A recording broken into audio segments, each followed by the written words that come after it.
Welcome to part 3 of these video series where we're doing a read-through of Azrienoch's book, The Perpetual Wound. And yeah, since you've already seen parts 1 and 2, you know basically what the book is about, and you've acquired some good vocabulary which will help us discuss the book. So in this video we finally, at long last, get to actually launch into Azrienoch's book itself. So, what is the first thing that we are confronted with when we are reading Azrienoch's book? Here it is. So the first thing that you see when you open up Azrienoch's book is this dedication: "To my wife, for keeping the wound of absurdity fresh." Now, I know what you're probably thinking right now. I mean, we haven't read a lot of the book yet, so this seems kind of mysterious. I mean, you're probably thinking something like, I hope this whole philosophy thing really works out for our friend Az, because it really doesn't seem like he has much of a future as a Hallmark card writer.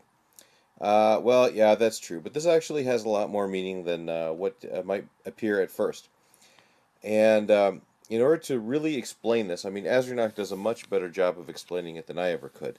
And fortunately, he's already made a video on this dedication. So browse over to the video that he has up there called "The Secret of the Perpetual Wound." I'll include a link in the section there, and so that you can look at it. And yeah, there's actually a lot of meaning behind this, and Azrienoch's video is well worth watching. So the next thing we're confronted with is the preface and the introduction, and for the most part, I'm going to pass over both of these in silence. I will mention, however, something a little bit interesting.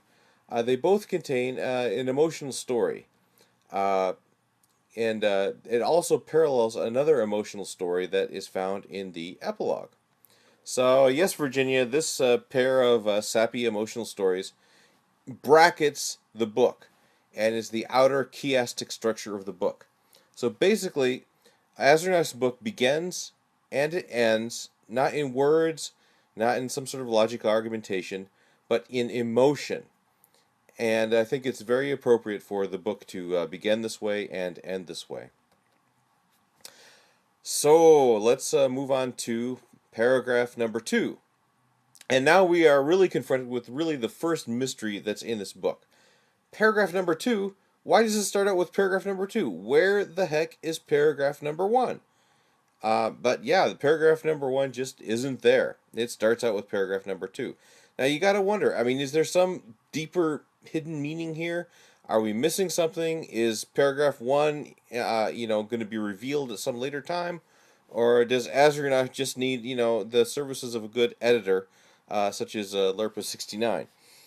One really wonders about this. But, yeah, well, paragraph 2 is what we have, so let's start there and see what it's all about. Consider these assumptions. Everything is either acceptable or unacceptable.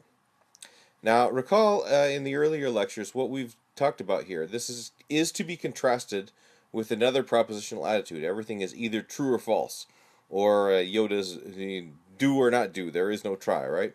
Basically, Azrienoch is exploring the ramifications of the acceptable-unacceptable dichotomy. And in his first paragraph here, he basically, mixes in some cool stuff. He gives us some information about what he thinks acceptability really is. What is he talking about when he's talking about acceptability? Well, here's some more information he gives us. That which is not acceptable is acceptable. So he's underscoring again, this really is a dichotomy. The two are mutually exclusive and exhaustive. In everything is, either acceptable or unacceptable. Also, what he's saying about there's no really reason to discuss degrees of acceptability here.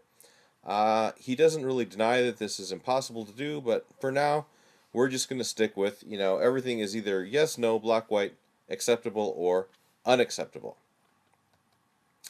And the way he presents this is kind of cool. He mixes together several things.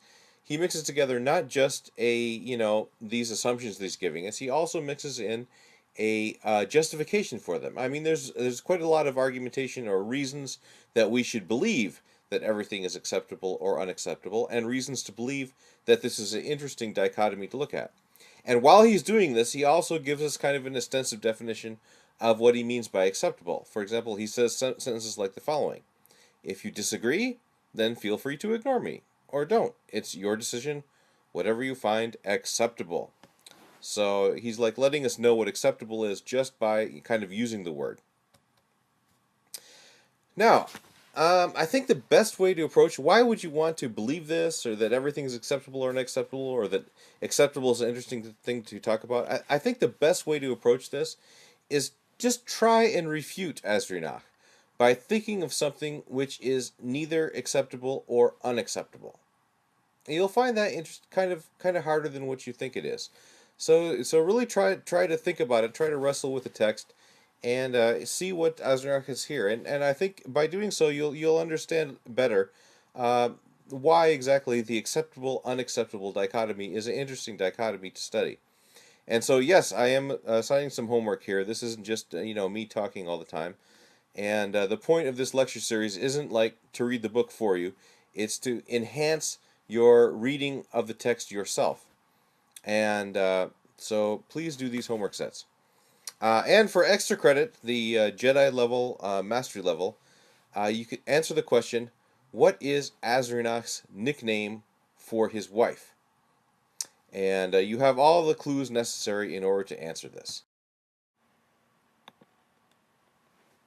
So don't worry if you can't find anything that you don't think is either acceptable or unacceptable. Apparently, Azrienoch couldn't think of anything either. But do think of the like why might that be? Why would it everything be such that is either acceptable or unacceptable? Very interesting to think about. So next time we'll go over the solutions to these homework problems, and I'll see you then.